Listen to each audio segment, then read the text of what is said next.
Está con nosotros esta mañana Patricia Teullet. Bienvenida. Gracias, Nicolás. Buenos días. Seminarium y la CONFIEP están organizando un fórum. ¿Cómo es que se llama el fórum? Diálogos para el Desarrollo. Exactamente. Y si te das cuenta, este es el momento como preciso para establecer una conversación y que el sector privado pueda discutir los temas que le preocupan en la agenda. Finalmente, el crecimiento del país depende tanto de lo que haga el gobierno, pero de cómo se comporte el sector privado frente a las medidas que tome el gobierno, ¿no? Así que creo que en esta ocasión además tenemos expositores de lujo. Viene Liliana Rojas, que es una economista muy conocida, que ha estado varias veces y sigue muy de cerca el Perú. Ella es experta en temas de tanto de economía como de sector financiero.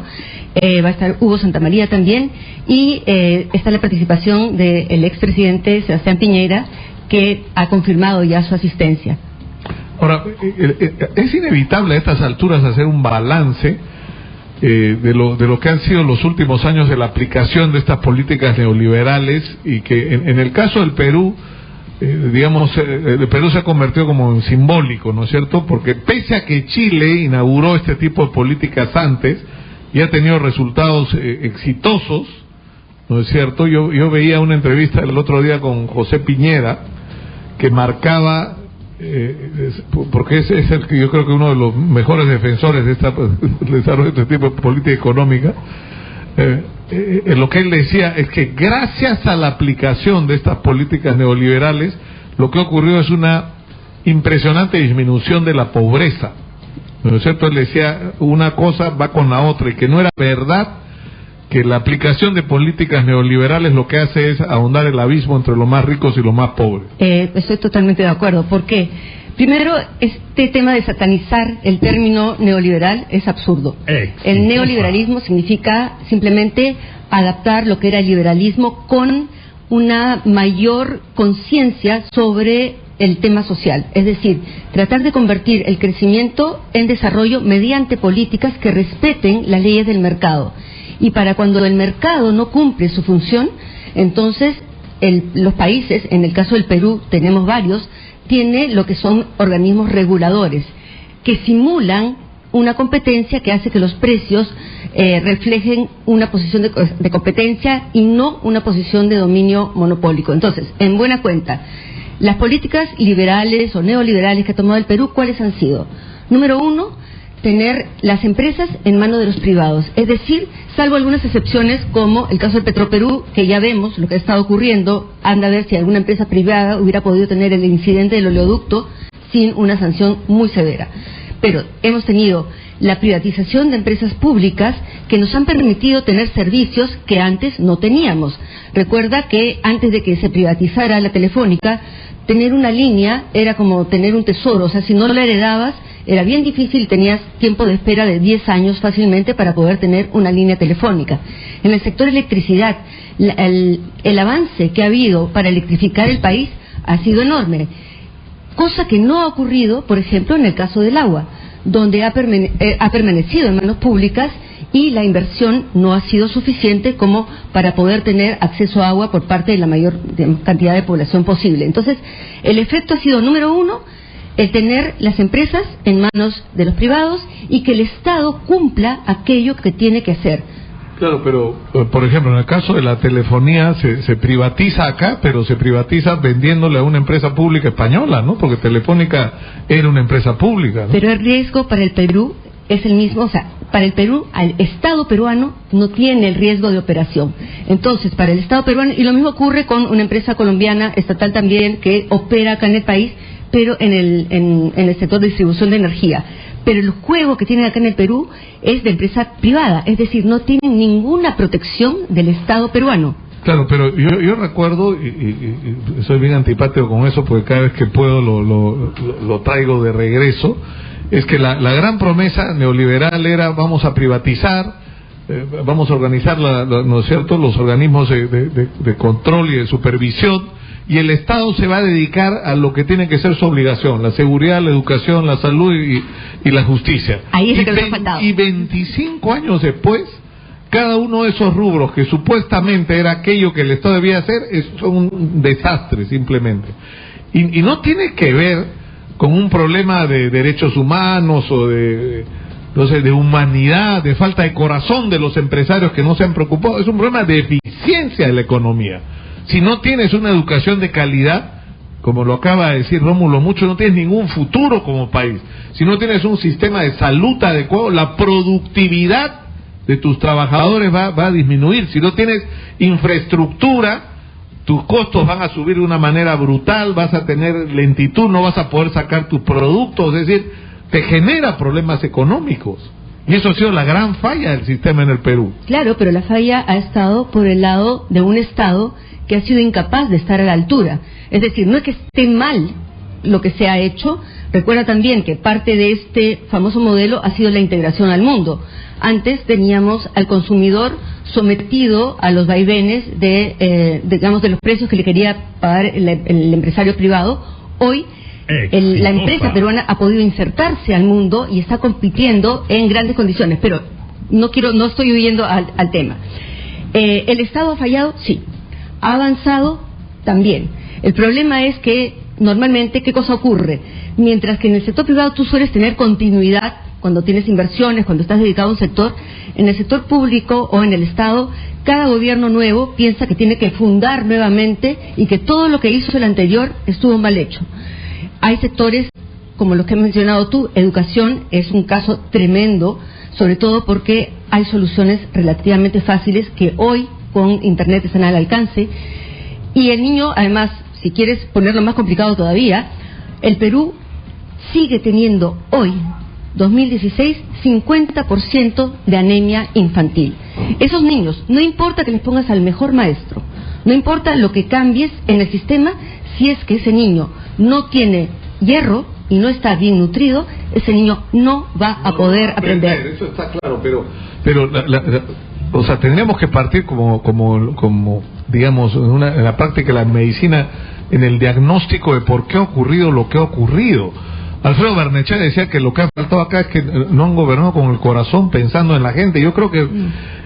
Pero es que hay una dosis de eso también. Es decir, ¿tú qué cosa has tenido? Una clase empresarial que al final no se ha preocupado mucho por la política, porque cuando lleguen al gobierno lo vamos a hacer bailar con nuestra música. Pasó con Alan García, bueno, Alejandro Toledo más o menos iba por ahí, pasó con Humala, que fue increíble. Humala comenzó la campaña electoral con un discurso y terminó siendo, digamos, un símbolo ¿no es cierto?, de gobierno proempresarial de una manera ya grotesca en determinados momentos en relación a los conflictos sociales, con la teoría además de que si se promovía la inversión iba a chorrear, y lo que lamentablemente chorreó en algunos casos fue a los bolsillos de quienes estaban en el gobierno, y ahora vamos a enfrentar, porque lo vamos a enfrentar en el Perú, yo creo que es inevitable, o sea, nos viene un fenómeno de destape anticorrupción gravísimo con respecto al manejo de la obra pública en el Perú, no nos atrevemos todavía a dar el paso, ¿no? El problema del gobierno pasado no es que fue proinversión, el problema es que fue tan ineficiente y tan incapaz de promover la inversión que simplemente el Perú quedó estancado. Es decir, han sido 5 años en los cuales no solamente no se ha avanzado, sino se ha retrocedido. Y te digo porque cuando tú comienzas a ver dónde están embotellados los grandes proyectos de inversión, sea en obra pública o en obra privada, simplemente es que las cosas han estado mal hechas, mal diseñadas, y lo que es peor, has tenido funcionarios con miedo a tomar decisiones. Entonces, ese temor a dialogar con el sector privado, porque a mí me han contestado el Ministerio de Economía, cuando pedí una cita para ver un proyecto en particular: ¿estás trabajando para el sector privado? Sí, entonces no te puedo recibir. Esa fue la respuesta de un funcionario que no fue el ministro, por supuesto. Para que no lo acusen de estar favoreciendo a alguien por haberse... O sea, que eso sea una huella, que aparezca. Vino Patricia Toyeta acá tal día, tal hora y se reunió con tal funcionario. Exacto, sí, pero la cosa es absolutamente transparente. Y si tú no dialogas, por eso es la importancia de escuchar, y tienes que escuchar de los dos lados. Yo siempre he dicho, al funcionario habría que mandarlo un tiempo al sector privado para que vea qué es pagar una planilla, qué es tener que pagar impuestos, qué es tener que pagar tu IGB cuando todavía no has cobrado tu factura, y al empresario habría que mandarlo también un tiempo al sector público para que vea lo que es tener a la Contraloría encima y ver la cantidad de normas que tienes que cumplir que te atan de manos. Ahora, Patricia, ¿qué es lo que debería ocurrir? Porque en este diálogo tiene que haber una reflexión sobre lo que ha sido, porque ya estás en un punto en el que puedes hacer una evaluación de resultados. Es decir, ¿qué es lo que tendría que cambiar y cuál debería ser la función del Estado según lo que ustedes proponen? Porque es decir, si tú no tienes una educación pública de calidad y tú no tienes una salud pública de calidad y si tú no tienes al Estado promoviendo el desarrollo de infraestructura, no vas a poder hacer que el resto de la economía funcione. Yo estoy totalmente de acuerdo y creo que además podemos ver estos próximos 5 años con mucho optimismo con relación a esas áreas. Tenemos un gabinete de primera, tenemos profesionales jóvenes que han tenido experiencia tanto en el sector estatal como en el sector privado y que se ve claramente que hay un compromiso que parte del líder. O sea, lo que nos ha faltado muchas veces en el Perú es liderazgo. Creo que hoy Pedro Pablo Kuczynski ha demostrado que tiene liderazgo y que además hace un equipo magnífico con Fernando Zavala, que tiene un carácter totalmente distinto, mucho más reflexivo, y que ha sido capaz de congregar a este equipo que sí tiene en la agenda aquellos temas que han sido abandonados efectivamente, no solo por el Estado, también por los privados, porque hay una inversión social que el privado pudo haber hecho. No es posible que, por ejemplo, en áreas que están muy cercanas a una empresa, a una explotación minera, los niños continúen teniendo anemia severa. Simplemente es cuestión de mirar un poquito más allá y de ver que eres parte de una comunidad. Pero también ha habido, por ejemplo, ¿no? Cuando se ha hablado de... Es decir, yo creo que ha habido... Te voy a plantear 2 temas muy precisos, ¿no? Uno, el del transporte público. Yo recuerdo en determinado momento, porque además tuve y tengo una relación de amistad con algunos de los dirigentes de lo que fue Natru Perú. Es decir, en Lima existía un sistema de transporte organizado. O sea, eran buses, todos del mismo color, todos tenían un servicio de mantenimiento, los choferes estaban uniformados, tenían horario de trabajo, estaban en planilla, malos manejos de esa empresa, malos manejos, lo que fuera. Además, el problema del transporte siempre te plantea el tema entre la tarifa y los reales costos, o sea, que son empresas que están siempre al borde, ¿no es cierto?, y requieren muchas veces de subsidios, lo que fuera. Pero era algo que funcionaba, y eso que funcionaba se destruyó para aplicar un liberalismo pero salvaje, donde en determinado momento decían, no me importa si el timón es a la derecha o a la izquierda o en el techo, lo que importa es que salga a la calle, camine y lleve gente. Y además estamos incentivando el sentido de la propiedad de los peruanos. Todo el mundo es propietario de algún tipo de vehículo, no importa dónde haya salido.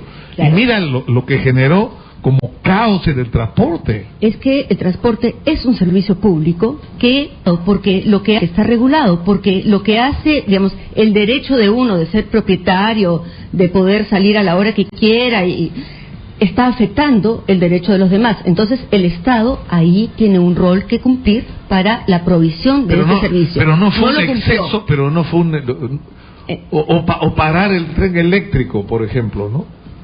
O sea, por razones políticas. Lo que pasa es que también, recuerda que cuando uno está frente a una realidad que no necesariamente está anticipando lo que va a ocurrir, puede tomarse decisiones sobre información equivocada. Es decir, uno asume que el comportamiento es de una tendencia lineal. Es decir, yo proyecto el pasado y más o menos voy a ver el futuro. Por lo tanto, se toma la decisión de que el tren eléctrico no era requerido en ese momento. Lo que no se pensó es el crecimiento exponencial que estaba teniendo Lima y que hoy hace que cualquier sistema de transporte que tengamos sea totalmente insuficiente, claro, y que tengamos que recurrir a obras más caras. Los vagones del tren llenos y no entiendes dónde entraba esa gente antes, cómo se movía esa gente antes. Exacto, lo que pasa es que Lima ha crecido muchísimo y como te digo, el crecimiento ha sido exponencial. Patricia, el otro tema es el de la educación, porque se flexibilizó a tal punto el tema de la educación que tú tienes en el Perú en este momento, una educación pública en crisis, que ha sido reemplazada en muchos niveles, porque tienes educación inicial, primaria, secundaria y universitaria privada, de pésima calidad, o sea, simplemente ha sido un negocio para los promotores. Así o sea, evidentemente no en todos los casos, o sea, hay notables excepciones. Hay grandes universidades privadas que están dando una educación de altísima calidad, hay colegios privados que dan educación de muy buena calidad, pero no es el caso de, digamos, no es la mayoría de los casos. No es la mayoría, ocurre mucho, sobre todo con colegios que están, a veces tienes uno encima de un grifo. Simplemente es un local que funciona como colegio. Obviamente ni siquiera tienen licencia, las licencias se pasan de uno a otro. IPAE hace un seguimiento cercano de todo el sistema educativo en el Perú y ha llegado a hallazgos realmente serios, porque lo que tú ves es, por un lado, sí, hay personas que están manejando de manera totalmente profesional el tema de educación, pero también y son muchos los casos en los cuales esto es un negocio. Entonces, en la medida en que, por ejemplo, haya transparencia en la información, los padres de familia van a poder ver qué colegio funciona, qué escuela no, y tomar decisiones informadas. Entonces, IPAE tiene ahora un convenio con el Ministerio de Educación para hacer este seguimiento. Ojalá que se pueda hacer cada vez más abierta esta información para que los padres tengan acceso y vean, y que el mercado otra vez castigue a aquellos que no están dando un servicio de calidad. Pero para eso también necesitamos que las autoridades hagan que se cumplan las normas. Ahora, pero es decir, el mercado no te va a resolver en este momento el problema de la calidad de la educación. Tiene que haber una enorme inversión del Estado, igual que en el tema de la seguridad, ¿no? Tiene que haber una enorme inversión del Estado en proporcionar una educación pública de altísima calidad. Es obligación del Estado hacerlo. El problema es que hemos venido retrasando. Se están haciendo cosas, es decir, hay una tendencia a mejorar. Si bien estamos todavía sufriendo los rezagos de una mala educación, si todavía estamos trabajando con niños de segundo grado para ver que ellos por lo menos sepan leer y escribir y entiendan algunas operaciones matemáticas básicas, ya esa evaluación se va a repetir más adelante para que no sea únicamente concentrarse en el niño en segundo año y olvidarse de él cuando ya está en quinto de primaria, ¿no? Así que sí, corresponde al Estado hacer un seguimiento, corresponde al Estado tener medidas de control y tener certificaciones también, es decir, que no cualquiera pueda venir y decir, yo tengo acá una currícula, pongo un colegio, no tengo que rendirle cuentas a nadie. Ahora, ¿tú eres optimista con lo que tenemos? O sea, la percepción que yo veo de mucha gente es que siente que hemos perdido tiempo en estos años. Hemos perdido tiempo. Hemos tenido recursos para hacer muchísimo más de lo que se hizo, que se han dejado de hacer demasiadas cosas y que ahora tenemos como un taco, así un atoro, y no tenemos necesariamente los recursos que teníamos hace unos años, ¿no? ¿Hemos perdido tiempo? Sí. Los últimos años no se ha avanzado a la velocidad que se debió haber avanzado, pero yo soy optimista respecto a los años que vienen, porque creo que, digamos, hemos experimentado lo que es tener una crisis de inversión de parte del sector privado. ¿Cuál es el impacto de la desconfianza hacia un país que no es capaz de mantener el ritmo de crecimiento que debiera haber tenido? Entonces, este gobierno sabe, conoce, tiene el diagnóstico y por lo tanto está comenzando a plantear medidas que son lógicas y son sencillas, que es una de las cosas más importantes que hay, que se puede entender hacia dónde vamos y que todos podamos participar y ser parte de un equipo. Muchas gracias a Patricia Tuyet por estar con nosotros. Repetimos la información. Hay el foro Diálogos para el Desarrollo que organizan Seminarium y la CONFIEP. El 23 de agosto, martes 23 de agosto, en el Swiss Hotel, y con la presencia de extraordinarios economistas, expertos en teoría del desarrollo, y también del presidente Sebastián Piñera, que va a venir especialmente invitado para esta ocasión. Muchas gracias.